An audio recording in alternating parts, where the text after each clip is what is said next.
Yeah, no, good to see everybody. Today is a Tuesday for us in terms of preparation, but we fully embrace action and everything that it entails.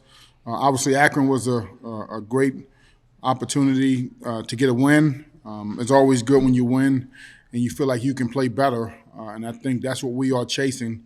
Those details of performance to play better in offense, defense, and special teams.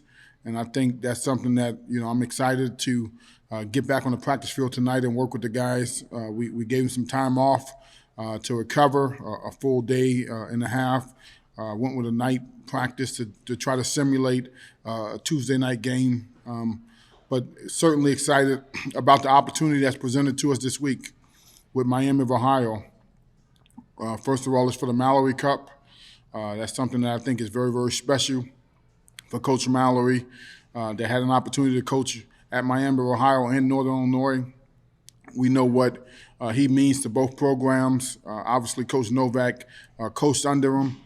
So we have a tremendous amount of respect for the family and everything that they've been able to do for college football. So that's an important trophy, for us and to Miami of Ohio. But as far as their team is concerned, very well-coached football team. Coach Martin does an excellent job. You can tell the DNA of their program is built on toughness and physicality, and it shows in the way that they play. Excellent on defense, 11 guys working together as one, playing a physical style of football. On offense, the quarterback, Gabbard, does a phenomenal job, been there a long time. He's probably like a coach on the field. The running back is an excellent player, excellent offensive line, and they got playmakers at the skill positions. And then, to me, I think really good football teams excel in the special teams. And Miami of Ohio is certainly a team that does really, really well in the special teams unit.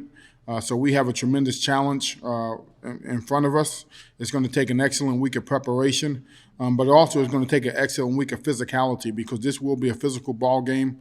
It's going to be a heavyweight fight, and we are certainly looking forward to the challenge. The way the season's gone, do you like playing the spoiler role coming in on Tuesday?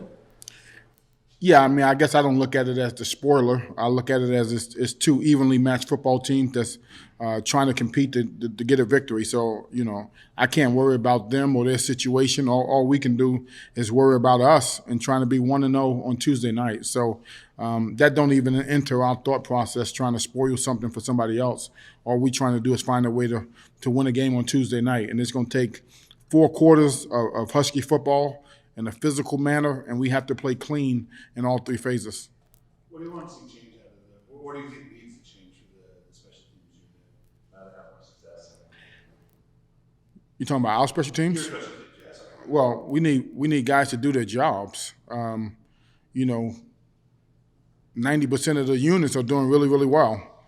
And so everybody has to do their job on each and every single play for our special teams to be successful. And so, I'm not going to single anybody out, but it's a collective effort. We work a lot at practice to be good on special teams. Against Western Michigan, we was good. You asked me a similar question against Western Michigan. So the people haven't changed. So we just have to be more consistent in our approach on special teams week in and week out. And this week is going to matter.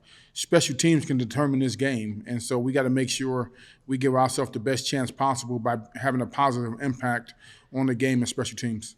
Did the weather have a factor on the extra points last Wednesday? With the 2 that didn't get kicked. Did that have anything to do with the snap or anything to do with the weather?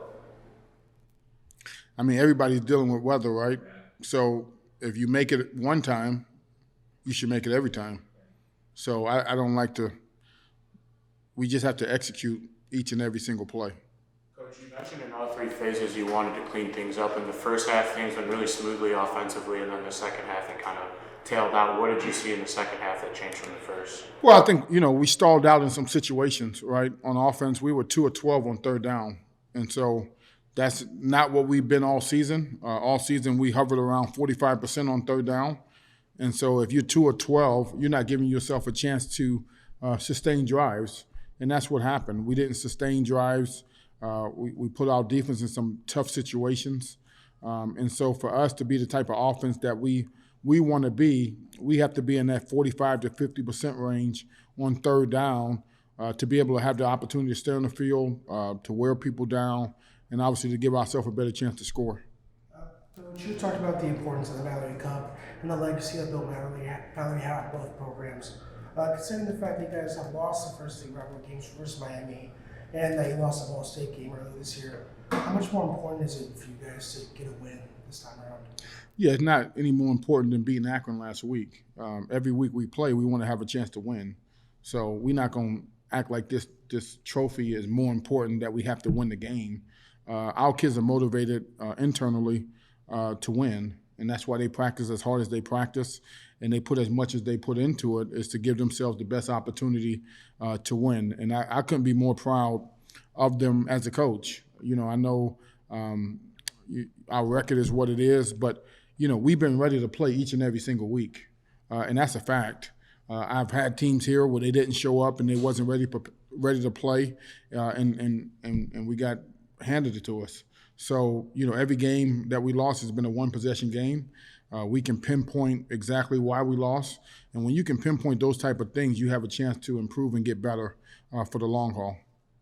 Coach, I know throughout the season the team plays on ESPN Plus a lot, but this week they get the opportunity to play on ESPN. What does that mean for exposure for the program and the players? No, I think it's great exposure, right? Anytime you get a chance to play a nationally televised game is awesome for the program, awesome for the athletic department, and is awesome for the university. We get a chance to put our brand on display to show what we're about and who we are.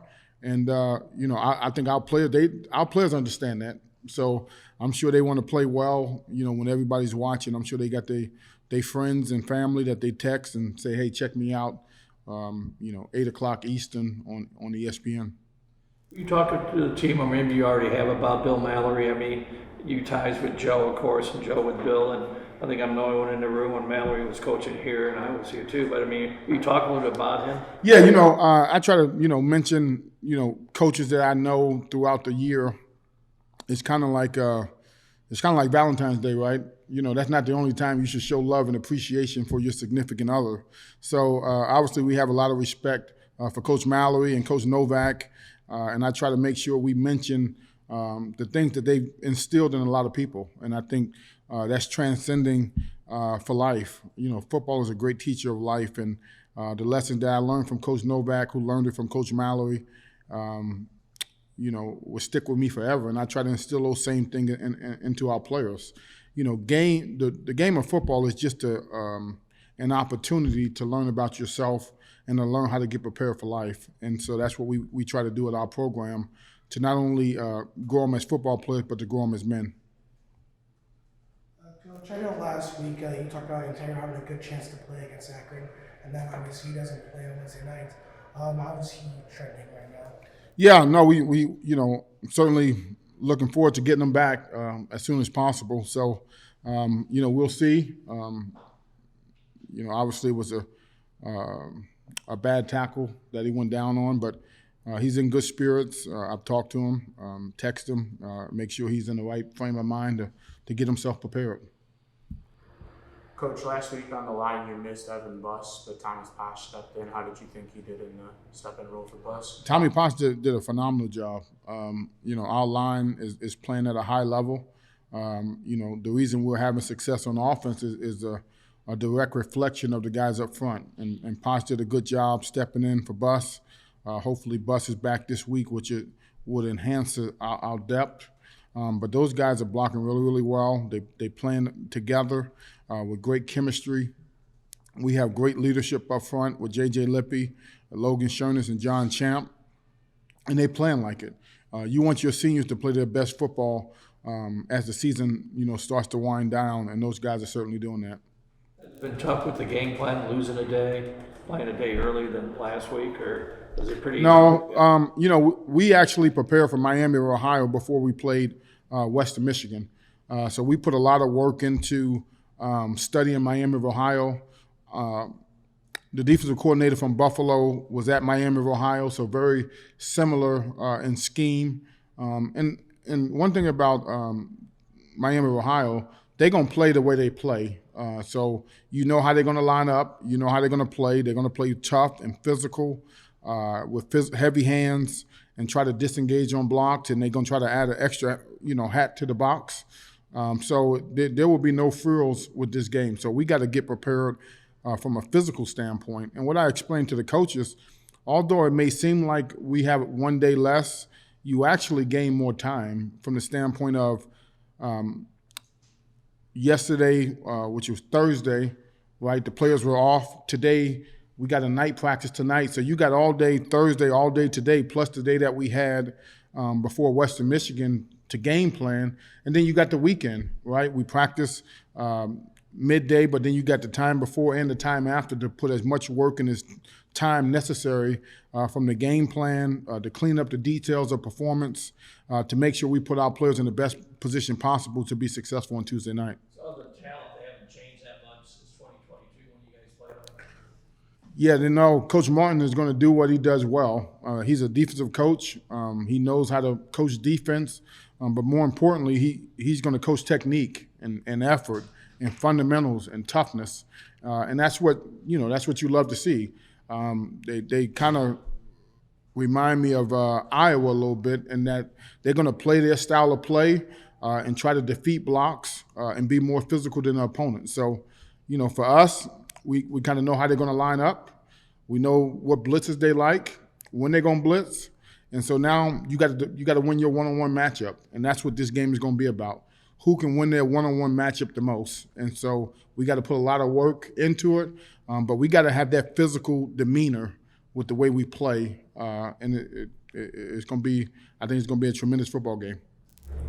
Coach, I may be getting a little ahead, but I know you have a short week this week, but the following week you have a mini bye week and you also have a holiday week. Will the players get an opportunity to go home if they're close by to see some family?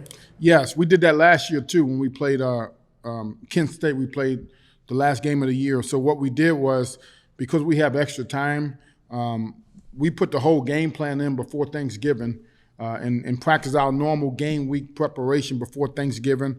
And then we let the travel squad go home if they're within a certain amount of hours.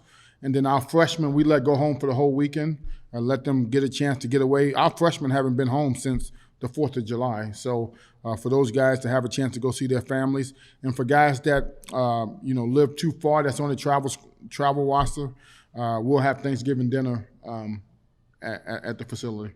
We started also preparing a little bit with the bowl game, not knowing when you'll play. Could you make it a quick one? Yeah, no, we have a schedule already made, with a development plan in mind. Obviously, our seniors, they played a lot of football for us, but, right after Central Michigan, we're going to go right into development practices and start getting these young guys ready to play. So I put that schedule together about 2 weeks ago, and glad we have an opportunity to continue our season.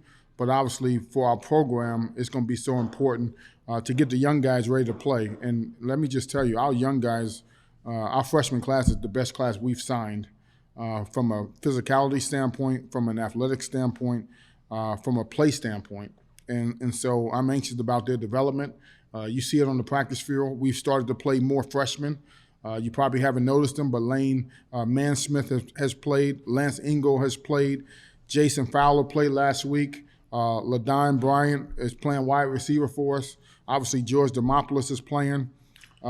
So we've inserted some guys into the rotation that you may or may not have noticed. But Taylor Powell played on the kickoff team last week. So we have slowly implemented those guys into it. And we got about 7 or 8 more guys that can legitimately play for us that will be very similar talented as Telly at different positions. It's just a matter of getting those opportunities. Any preference of playing right away in a bowl game, or maybe you like playing at the tail end of December?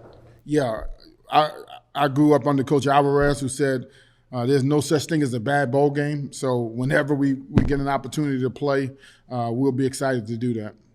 Coach, we've talked about a lot throughout the season, the importance of this year's senior class. I know the season's coming down to an end here. It's one of your, a senior class that you've had for your entire time here. What is something that you want this class to be remembered by Husky fans for? To be honest with you, I want them to be remembered for their resilience. As a coach, you're always trying to teach life lessons. And so you're talking about a class of men that went through COVID, right? 0-6 season, then won a championship.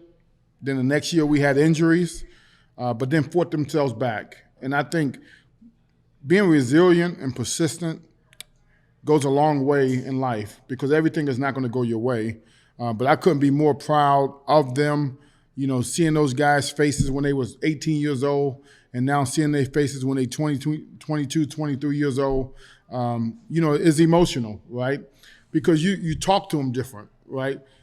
I talked to them a certain way when they were 18, but now you talk to them like a grown man sitting next to somebody. So we have a different relationship in our program with our players, and those guys can tell me whatever's on their mind, and I'll tell them what's on my mind, and then we move on. It's not like guys get emotional based on what was said. I don't get emotional based on what they say. We have open communication, and that's because we have great relationships in our program, and that's something I just talked to my coaches about. Our program is built on relationships. And so when you have relationships at the forefront of your thought process, when other schools come after some of your guys, they normally want to stay because of the relationship that's built. This is the last year with COVID, isn't it? I mean, recruiting-wise, I assume it's different now because, seniors had trouble getting scholarships because you just didn't have anybody. Now, this is the last year. I assume it's a little bit different recruiting class coming up for you guys. Yeah, the COVID class will be done, but there are going to be other challenges as far as recruiting is concerned. Rosters are going to go to 105. So, most teams operate at around 120. So there's going to be 15 less guys on rosters. So I tried to explain this to my team that next year there's going to be 15 less guys on our football team. And if you look across the country, if it's 15 less guys on every team, you're talking about 2,000 less roster spots.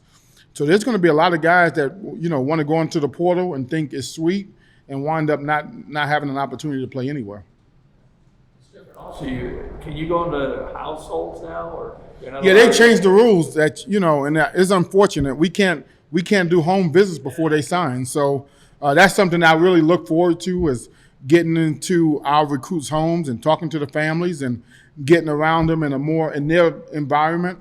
And it is unfortunate that they are constantly changing the rules, but not really thinking about the repercussions. And part of the relationship piece there is going to somebody's house and saying, hey, I remember when I went to your house and talked to your grandmother and talked to your uncle and all those different things that you're missing an opportunity to do.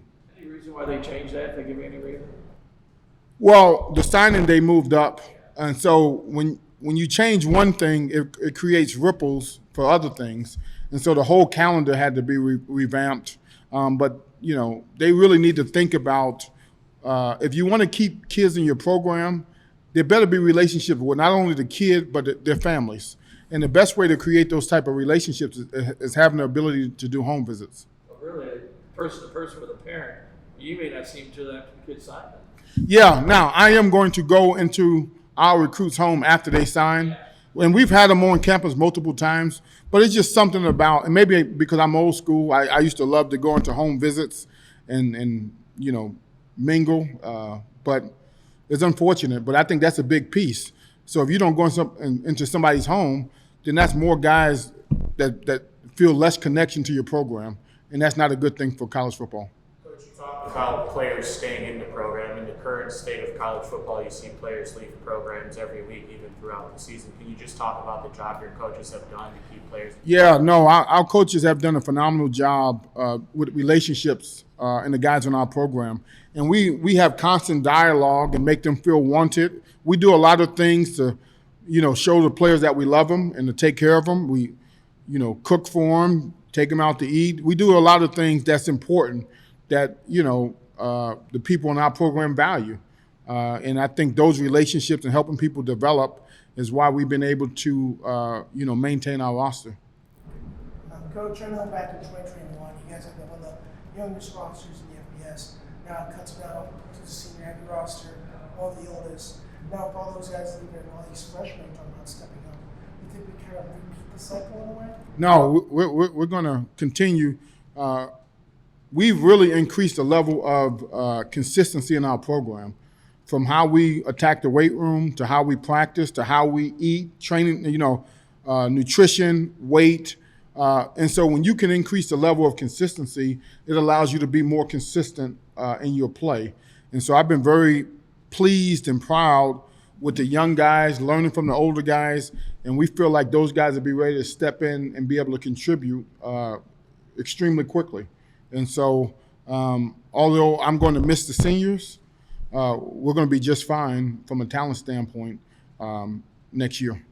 You got one or two guys right now just watching the portal when it becomes available to make sure you can maybe jump on somebody right away. Yeah, first of all, our thought process is to hold on to our team. So the portal to me is the guys in our program, our walk-ons. So I don't care about what somebody else is losing. I care about the guys in our program. We got walk-ons. I tell you, we got about 15 walk-ons in our program right now that's playing that deserve scholarship. So we're going to take care of the kids in our program first and foremost before we look externally to add guys to our program. I think they'll ever think about, I know you had to get a full scholarship, maybe you can cut them in half or whatever. Yeah, no, that's the plan. It's going to go to equivalency next year, so you can start splitting them up. But to be honest with you, if a kid is good enough, I want him to have the full college experience of being on a full scholarship. Ray Thomas, defensive end. Questions for Huskie players today? This one could go for both guys. So obviously Wednesday night you guys secured bowl eligibility, so you guys secured an extra month of practice and an extra game for you guys. What does that mean to get that pressure out of the way and you can play a little bit more freely here down the stretch? Evan? Yeah, I think it's great, especially for the seniors, having a really old offensive line. We got some 6 years and 5th years. It means a lot to them and obviously to everybody else. And kind of just play free, knowing that like we got bowl eligibility and we can do our best for the rest of the season. It's a big thing, we got a chance to extend the season for the seniors and just playing it. We came in with those guys and we've had a long process of like playing, getting ready to play, so this is a big opportunity. I know that you guys didn't have the other Evan on the offensive line this past Wednesday with on bus. And Thomas Posh steps in. How do you think that line held up against Akron? Yeah, I think we did great. Obviously, next man up mentality here at Northern, and I think that's what we have to keep doing throughout the stretch of the season. So I think we did great. Evan, how have you liked the progression of the offensive line so far this year? I think we've been doing really well. I think everyone has their strengths and weaknesses, but I think we've been really able to overcome everything and obviously get a rushing attack, which has been our kind of what we hang our hat on as an offense. I think obviously when that's going, everything's going, and I think we've been doing really well there. For both of you guys, what are some of the challenges that you guys face as student athletes in the short 6-day week to prepare for this game against Miami of Ohio? Ray? I think the biggest challenge we face is just making sure we handle our academics and make sure everything is in par with that. I feel the coaches are going to get us ready for the game. We're going to prepare just as good as any other week, even better at this point now that we have a bit less stress from trying to secure a bowl game and extend the season for the seniors. Yeah, I think academics and just getting our body back. I did homework for like 6 hours yesterday just trying to get ready for the next game. So it is tough, especially at the end of the semester. But it's all worth it especially when you get the wins. You guys cut your schedule down, the class schedule down during football season. You can take a lot of it in the summer and everything. I mean, a little bit, not as much as you'd like to think, but we get it done, and obviously we have the highest GPA we've ever had, at least in the spring. So it's been working well for the team. You already graduated, right? Correct. So what's your? So I'm in a grad program, so pretty much with that, I'm just plowing through classes and doing the best I can. Ray, I know you spent most of the season on the sideline with that injury you had, and now you're back on the field. Can you just talk about what makes this defensive line just so hard to stop? I mean, I think the biggest key that makes the defensive line hard to stop, we have a lot of guys who can play, and in that we have a lot of guys who play differently. So myself, I feel I'm more of a power rusher in comparison to Vito. He's a finesse guy, so he's going to hit you with a move and just win that way. So we have a nice rotation of that, and then just the mix of how we play, it ties into just us playing great on third down and every down before there. Ray, this is a trophy game for you guys, the Mallory Cup. Teams lost the 3 other versions of this game when it's been for a trophy. Just what's getting a win mean to you guys on Wednesday? Or on Tuesday, I'm sorry. I mean, it's going to be big. You know, myself, I haven't seen or held the Mallory Cup, so I think that's going to be a big thing for the seniors in the class. I think we have one guy, maybe, Damon Taylor. He's held the cup in himself or something along the lines of that, so I think it's going to be big to bring the cup back to DeKalb. Evan, so for the last few years, like you said, the offensive line has been veteran guys and guys that have been playing for the Huskies. Who are some of the guys that are on the up and up, the younger guys that we're going to see the next few years that you've seen do well in practice and in their limited opportunities? Yeah, I think Luke Scartweet, Abaithur Curry, a ton of guys like that just on the second group, just getting up. I think they're making really good steps, and I think we got to keep bringing them up, especially we're doing some 7-0 line sets right now, as you've seen the past few games. Just keep getting that experience going down the line. And then Evan, with mostly the offensive line, being seniors and graduating, and by next year you're going to be the veteran on this. So what have you been able to learn from those guys as you get ready to step into that role next year? There's a ton of things, obviously, that I've learned. It's just, it's just being a leader is really tough. It's a really hard skill to learn, and I think those guys complement each other right. And I think I have to basically combine all of them together to be a good leader for the offensive line next year. So I'm just trying to learn at least something from everybody, just to be the best leader I can next year. Then Coach Hammock had mentioned, this one's for both of you guys, that following the Miami of Ohio game, you guys will have a little bit of time to go home to see your family for Thanksgiving and for the holidays. Just what does that mean to you guys throughout the chaos of such a long season? So coming in, Coach Hammock always made sure that he amplified that we're a family-oriented team. We try to treat each other like family, and in doing so, being able to go home and see your family and just have that time to take a second away from football just to pick up your nieces and nephews and say hello to everyone and everything. That's huge. It plays a huge role, and it just boosts morale and everything of that nature. So it's a great thing. Yeah, I think it's important, especially when you're bill eligible. You don't know if you're going to be able to go home for Christmas. So I think just going home, this is the first Thanksgiving I'll ever be able to go home here. So I think it's just really important just to reset and, look at why you're playing football. And, you can just get that extra push for the rest of the season. This one's going to be for both of you. So obviously with our action games, we're only going to be on ESPN Plus, ESPN2, but now this week you get a shot to be on in front of a national audience on ESPN. Just what is that like for you guys? I think it's really important, especially playing at a Group of 5 conference like the MAC. I think it's really important to give us a stage. A lot of NFL scouts can go in the middle of the week, unlike the weekends. They're usually at the bigger conferences. So I think it's a really cool opportunity that many other Group of 5 conferences don't get to have. I mean, Evan hit it on the head. It's a huge opportunity to play on ESPN. So I think we're gonna capitalize on that. Make sure we put on a show for the network or nation, I guess. Anything else? All right. Thank you, guys. Appreciate you. Cool. Thanks.